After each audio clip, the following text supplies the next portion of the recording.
The first thing I noticed wasn't the lipstick on her collar or the smell of another man's cologne. It was the pale band of skin on Melody's ring finger where her wedding ring used to be. "Where's your ring?" I asked, standing in our Phoenix kitchen doorway with my morning coffee growing cold in my hands. Outside our Ahwatukee window, the desert sunrise was painting South Mountain in shades of copper and gold, but all I could focus on was that strip of unmarked skin. Melody didn't even look up from her phone. "Getting it cleaned," she said, fingers flying across the screen with practiced efficiency. Diamond was looking cloudy. Lies. I'd bought that ring 8 years ago at Bentley Diamond in Scottsdale, and Melody treated it like the crown jewels. She never took it off. Not for showers, not for sleep, not even when she was showing million-dollar homes in Paradise Valley to clients who could afford to be picky about their realtor's appearance. The woman who once cried when she thought she'd lost it during our hiking trip at Camelback Mountain was suddenly getting it cleaned without mentioning it to me. "Since when?" I pressed, noting how she angled her body away from me, a subtle but telling shift in her usual morning routine. "Since yesterday." Her tone had that edge to it, the one that meant I was supposed to drop it like a live electrical wire. "God, Preston, it's just a ring cleaning. Why are you being so paranoid?" Paranoid? That was rich coming from someone who'd been spending 3 hours a day at Iron Phoenix Gym for the past 6 months, a gym that supposedly closed at 9 p.m., yet she didn't get home until after 11. When I'd asked about the late hours, she'd explained it was advanced training sessions and specialized equipment access. Right. I took a sip of coffee and studied my wife. Really looked at her for the first time in months. At 29, Melody was still stunning in that effortless way that made other men stop talking when she walked into a room. Auburn hair that caught the Arizona sun just right, green eyes that could close $1 million deal when she wanted something, legs that went on for days beneath those designer business suits she wore to showings in Arcadia and Central Phoenix. She'd kept herself in perfect shape, better than when we'd met at Arizona State 9 years ago, actually. New workout routine, she'd said. New diet, new everything, apparently. The transformation had been gradual but undeniable. Tighter abs, more defined arms, a confidence that bordered on arrogance when she talked about her fitness journey. "I'm not being paranoid," I said, setting my mug down with deliberate control. "I'm being observant. There's a difference."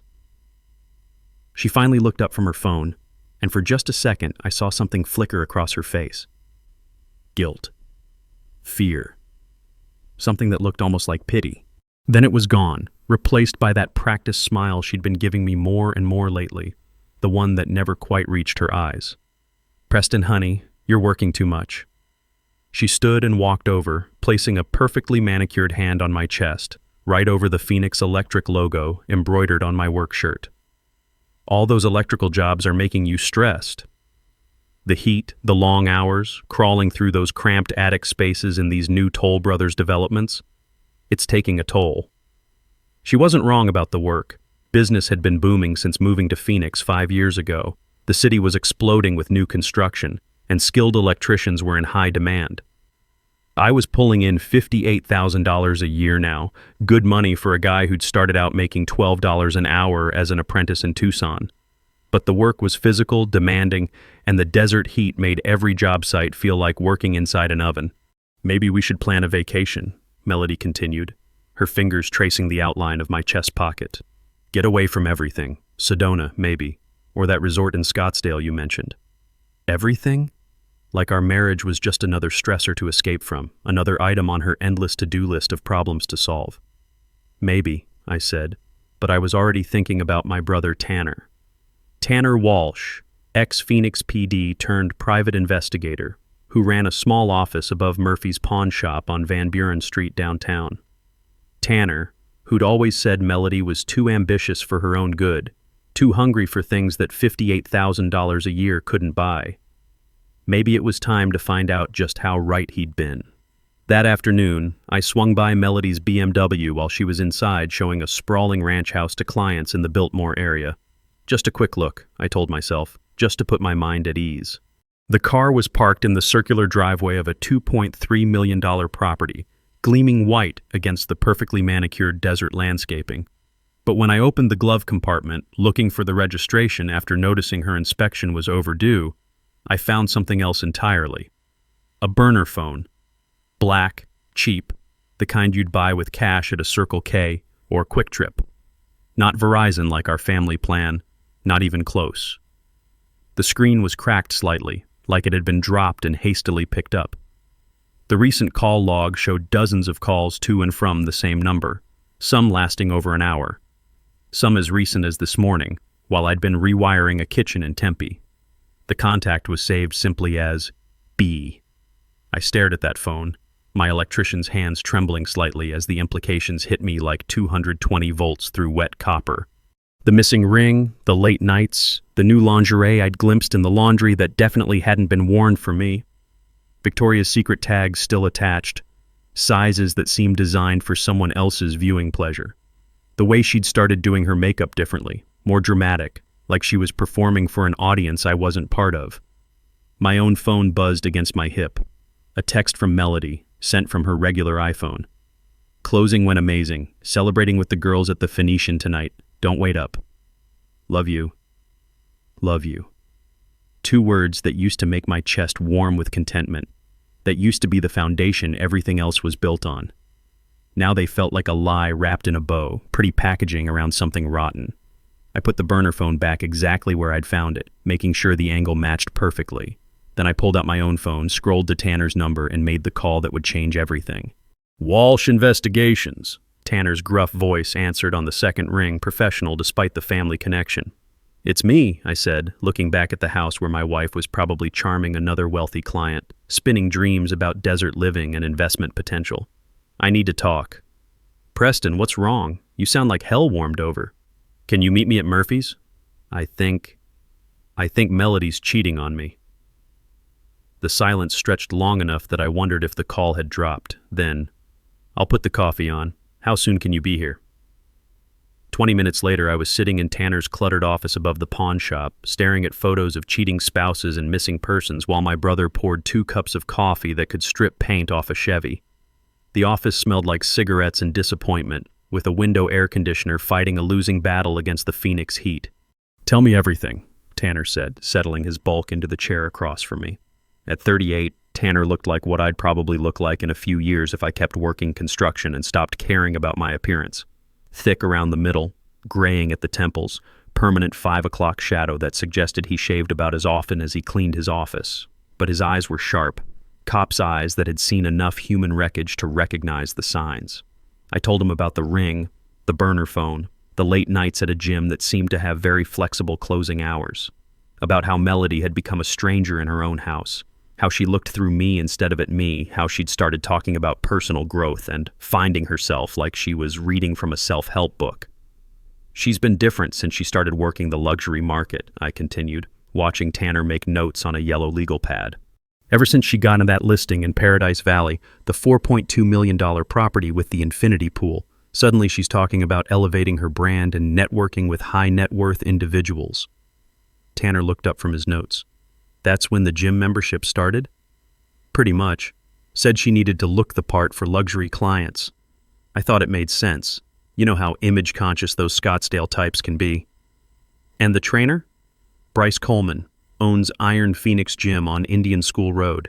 She mentioned him a few times, always in passing. Bryce says this, Bryce recommends that. I figured it was just professional talk. Tanner set down his pen and studied me with something that might have been pity. Preston, I gotta ask, are you sure you want to know? Because once we start digging, there's no going back. Sometimes ignorance really is bliss, especially in this desert heat. Truth has a way of burning everything in its path.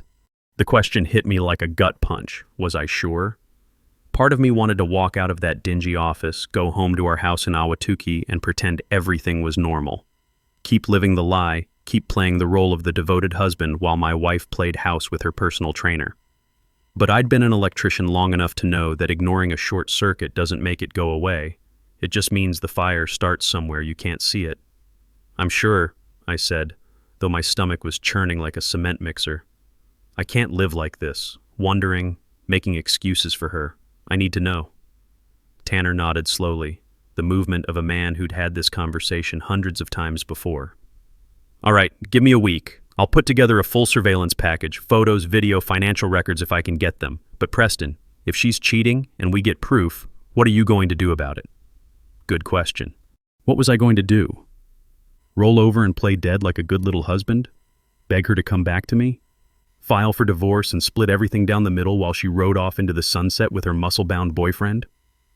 I guess I'll figure that out when the time comes, I said. But even as the words left my mouth, I could feel something cold and hard settling in my chest. Something that felt a lot like the desert wind that comes before a haboob, calm on the surface but carrying the promise of destruction. Tanner called me 6 days later while I was up on a ladder, running conduit through the ceiling of a new strip mall in Glendale. The work was routine, 20-amp circuits for retail spaces, nothing complicated, but I'd been grateful for the mindless repetition.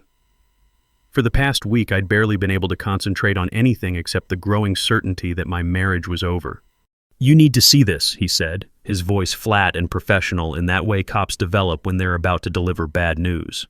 "Can you come by the office?" "How bad is it?" I asked, climbing down from the ladder and stepping away from my crew. "Bad," Tanner said, "real bad. And Preston, you might want to take the rest of the day off. This isn't the kind of thing you want to process while working with live wires." The drive from Glendale to downtown Phoenix felt like the longest 30 minutes of my life. I kept thinking about Melody, about the way she'd kissed me goodbye that morning, really kissed me, like she actually meant it. About the dinner she'd promised to cook tonight, how she'd seemed almost guilty about something, extra attentive in that way people get when they're trying to make up for something. Maybe Tanner was wrong. Maybe there was an explanation for everything. Maybe I was just being paranoid, letting my imagination run wild like a motor with a bad governor. But when I walked into his office and saw the manila folders spread across his desk like evidence in a courtroom, the photos peeking out from under papers, I knew there wouldn't be any innocent explanations. "Sit down," Tanner said, and something in his tone made me want to run. I sat. "Your wife doesn't just work in real estate," he began, opening the first folder with the care of a surgeon making an incision. "She also operates under a different name, Scarlett, providing what we might generously call private consultation services. High-end clientele, very expensive, very discreet." He slid a photograph across the desk like a dealer laying down a losing hand. It showed Melody in a red dress that barely qualified as clothing, standing outside the Four Seasons Resort Scottsdale with a man I didn't recognize. Silver hair, expensive suit, the kind of watch that cost more than my truck. She was laughing at something he was saying, and she looked happy. Radiant, even. Happier than she'd looked at home in months. "There's more," Tanner continued, his voice gentle but relentless. "She's been having an affair with her fitness trainer, Bryce Coleman. Former competitive bodybuilder, owns Iron Phoenix Gym. Bit of a reputation around town for being popular with married clients." Another photo slid across the desk. This one showed Melody wrapped around a man who looked like he'd been carved from granite and polished to a high shine, all muscle and swagger with the kind of smile that suggested he'd never heard the word no and wouldn't recognize it if he did.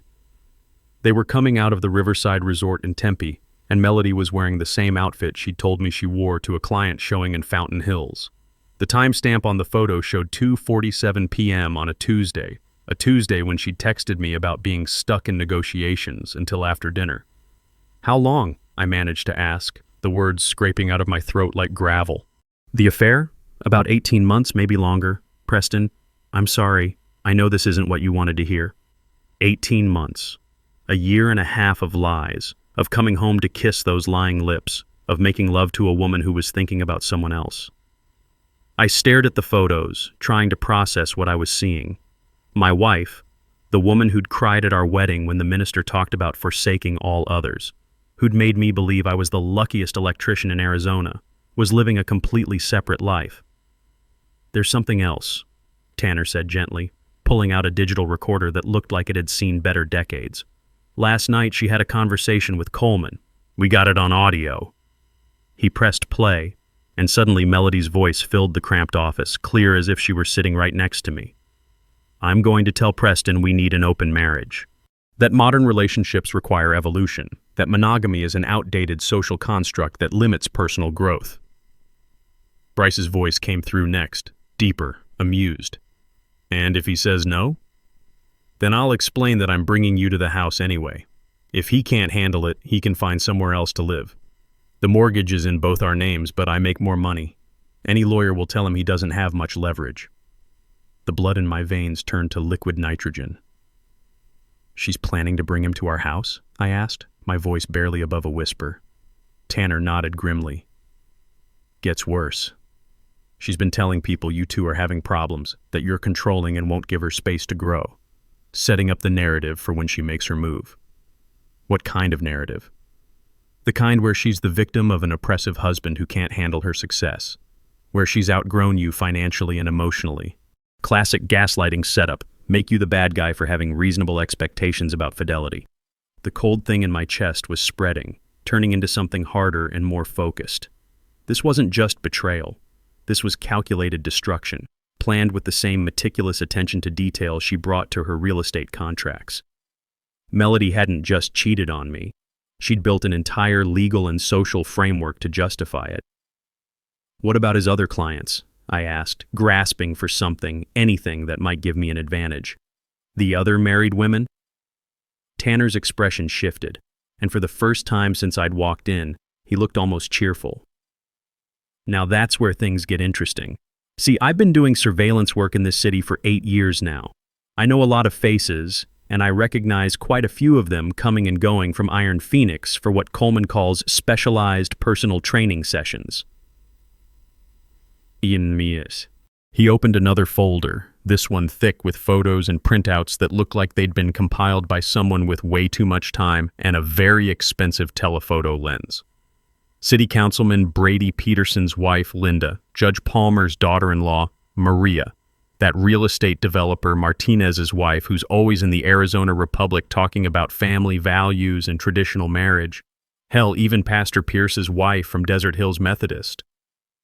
I looked through the photos, recognizing faces from the society pages of the Phoenix New Times, from charity galas at the Phoenician Resort, from Sunday morning services where their husbands preached about moral values and family sanctity. Pillars of the community, all sneaking around in the shadows of Bryce Coleman's gym like teenagers skipping school. They all have husbands, Tanner said, watching my face as the implications sank in. Families, reputations to protect, political careers that could evaporate overnight if the wrong information became public. The kind of men who'd pay considerable money to keep their secrets buried in the desert. Something clicked in my brain, like a circuit finally completing. A connection I hadn't seen before, bright and clear as a perfectly wired junction box. Are you thinking what I think you're thinking? I asked. Tanner's grin got wider, and suddenly he looked less like my disappointed older brother and more like the predatory ex-cop he'd always been underneath. Depends. What are you thinking? I'm thinking these women's husbands deserve to know the truth. I'm thinking their congregations and constituents might be very interested in learning how their leaders' families spend their Tuesday afternoons. I'm thinking it's time to level the playing field. I looked up at my brother, feeling something cold and calculating settle into place behind my sternum. I'm thinking it's time to show my wife what happens when you try to evolution your way out of a marriage. Preston, Tanner said, his tone cautioning but not discouraging. I know you're hurt. I know you're angry, and you have every right to be. But be careful here. Revenge is a dish best served cold, but it can also burn down your whole life if you're not smart about it. This isn't just about wiring a junction box. This is about people's lives, careers, families. My life is already burned down, I said, gathering up the photos with hands that were surprisingly steady. Melody made sure of that when she decided our marriage was just another home improvement project that needed updating. Now it's time to return the favor. I stood to leave, but Tanner caught my arm with a grip that reminded me he'd once been strong enough to wrestle meth heads into handcuffs. What exactly are you planning? I looked down at him, my older brother who'd always protected me, always tried to keep me out of trouble. For the first time in my life, I was about to ignore his advice completely. I'm planning to show my wife exactly what happens when you take off your wedding ring, I said. I'm taking off the gloves. That evening, Melody came home with takeout from Payway and a smile that could have powered half of Phoenix. She'd changed out of her business attire into yoga pants and a fitted tank top that showcased the results of all those gym sessions, looking like she'd just stepped off the cover of a fitness magazine. I have something to talk to you about, she said, setting the bags on our granite kitchen counter with the care of someone arranging props for a performance. Something important about us, about our future together. I looked at her, This woman who'd been planning to humiliate me in my own home, who'd been setting me up as the controlling villain in her liberation story, and felt nothing but the cold satisfaction of an electrician who'd finally identified the faulty wire. "I'm listening," I said, leaning against the counter like we were discussing weekend plans instead of the systematic destruction of our marriage. She took a deep breath, like she was preparing for the most important sales pitch of her career. And in a way, I guess she was. "Preston, I love you. I want you to know that first and foremost, but I've been doing some reading, some thinking, some soul-searching, and I believe our marriage needs to evolve." "Evolve how?" "I think we should try an open relationship. Modern couples are discovering that monogamy is an outdated concept that restricts personal growth and limits our potential for authentic connection with others." The words came out smooth and practiced, like she'd rehearsed them in the mirror. "It doesn't mean I love you any less. It means I love you enough to be honest about my needs." "Whose needs are we talking about exactly?" Her composure flickered just for a second. "Both of our needs. You could explore other connections too. I'm not being selfish here. I'm offering us both the freedom to be our authentic selves." "Who is he?" I interrupted, my voice cutting through her prepared speech like wire strippers through copper. The color drained from her face, leaving her looking pale under her carefully applied makeup.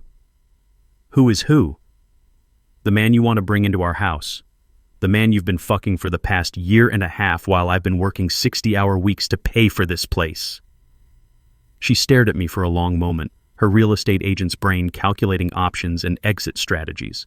Then her expression shifted, becoming harder, more defensive. "His name is Bryce," she said, lifting her chin with defiance I hadn't seen since she was negotiating commission splits. "And yes, I've been seeing him. But Preston, this doesn't have to be the end of us. This could be the beginning of something better, more honest, more evolved." "More evolved?" I laughed, but there was no humor in it, just the bitter sound of 8 years of trust cracking like old insulation.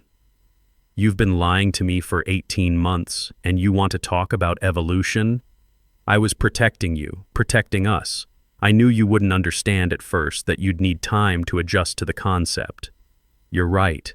I don't understand how someone can promise to love, honor, and cherish someone, then shit all over those promises for a personal trainer with nice abs and flexible morals." Her face flushed red, anger replacing the calculated composure. "It's not just physical. Bryce understands me in ways you never have. He supports my ambitions, my desire to be more than just the wife of an electrician who smells like sweat and cable-pulling compound." The words hit like a punch to the solar plexus, but they also confirmed everything I'd suspected about her true feelings toward our life together. "You're not just my wife," I said quietly. "You're a successful real estate agent who apparently moonlights in services I'm just learning about." The comment landed like a live wire in a puddle. She took a step back, eyes wide with the first real fear I'd seen from her all evening. "You had me followed." "I had my marriage investigated." Big difference. We stood there in our kitchen that we'd renovated together 2 years ago, 8 years of marriage crumbling between us like a controlled demolition. The recessed lighting I'd installed myself cast harsh shadows across her face, making her look like a stranger. "So, what now?" she asked, her voice smaller than I'd heard it in months. "What's your plan, Preston? Divorce me? Try to take half of everything I've built?" "Actually," I said, pulling out my phone with the deliberate care of someone handling dangerous equipment, "I was thinking something more educational." I showed her the screen. It displayed a draft email with multiple attachments: photos, financial records, client lists, everything Tanner had uncovered, plus a few things I'd pieced together myself. "See, you're not the only one who's been thinking about evolution. I've been evolving too, learning about your business model, your client base, your professional relationships, both in real estate and in your, shall we say, consulting work." "You can't what? Can't send these photos to Brady Peterson showing his wife leaving Bryce's gym at midnight? Can't share the financial records showing your unreported income with the IRS? Can't forward the client list to the Arizona Department of Real Estate showing how you've been mixing business with pleasure?" She was shaking now, her real estate agent's composure finally cracking as she realized that her carefully constructed world was about to experience its own market crash. "Preston, please, we can work this out. I'll end things with Bryce. I'll focus on our marriage, on us. Just please don't destroy my life." You already destroyed it, I said, my finger hovering over the send button like a detonator. I'm just returning the favor with compound interest. I hit send on the first email, the one going to Linda Peterson with photos of her husband's wife's Tuesday afternoon activities. Then I started typing the second one. Stop, she screamed, lunging for my phone with desperation that would have been touching if it weren't 18 months too late. I held it out of her reach, amazed at how calm I felt, like the eye of a haboob where everything is still and quiet while chaos swirls around the edges. Too late, Melody. You wanted evolution? Well, congratulations, you're about to evolve into a cautionary tale. The next 72 hours were like watching dominoes fall in slow motion, each one bigger and more spectacular than the last. Brady Peterson's wife, Linda, filed for divorce Tuesday morning. By noon, the story had leaked to the Phoenix New-Times, and by evening, Peterson had withdrawn from the mayoral race with a terse statement about focusing on his family. Judge Palmer's daughter-in-law, Maria, didn't file for divorce. Instead, she held a press conference outside the Maricopa County Superior Court, flanked by her attorney and two advocates from the Arizona Coalition Against Sexual Exploitation. She spoke eloquently about predatory fitness trainers who target married women, calling for state licensing reforms and professional oversight. The story made the front page of the Arizona Republic.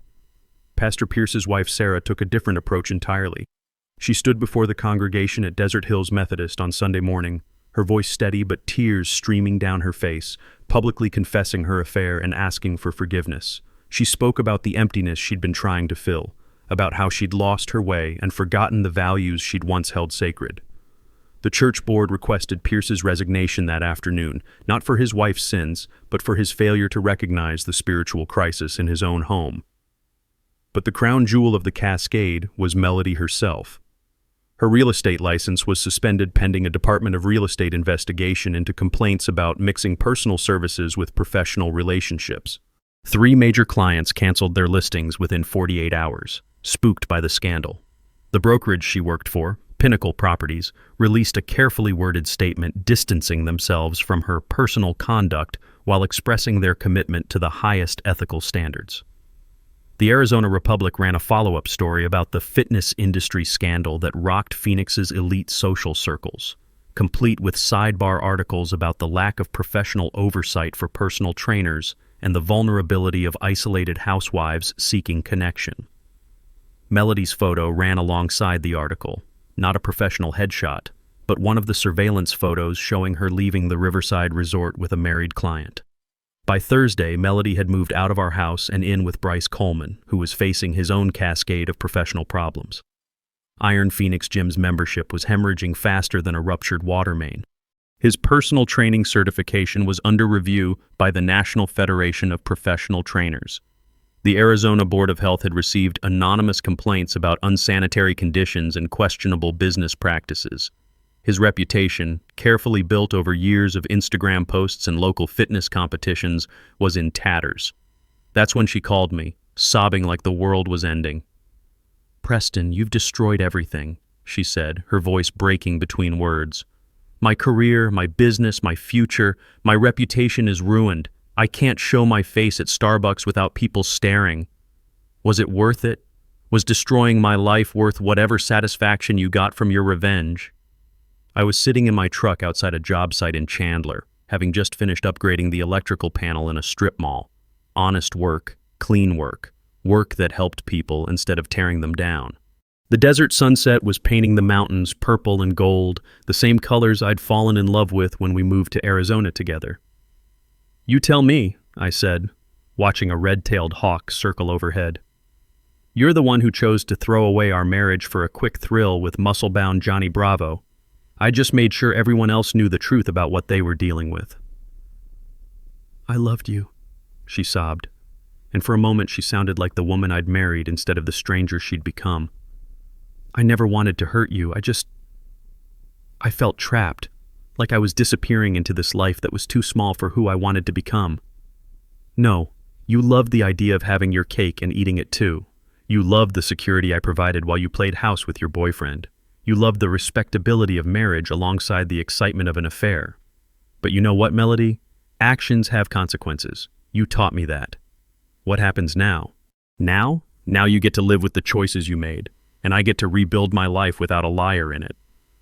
I hung up and sat there in the desert quiet, watching the hawk disappear into the distance. 6 months later, I got the divorce papers in the mail. Melody had signed them without contest, probably because her lawyer told her fighting would only make more of her business dealings public record. A year after that, I heard through Tanner that Melody and Bryce had broken up.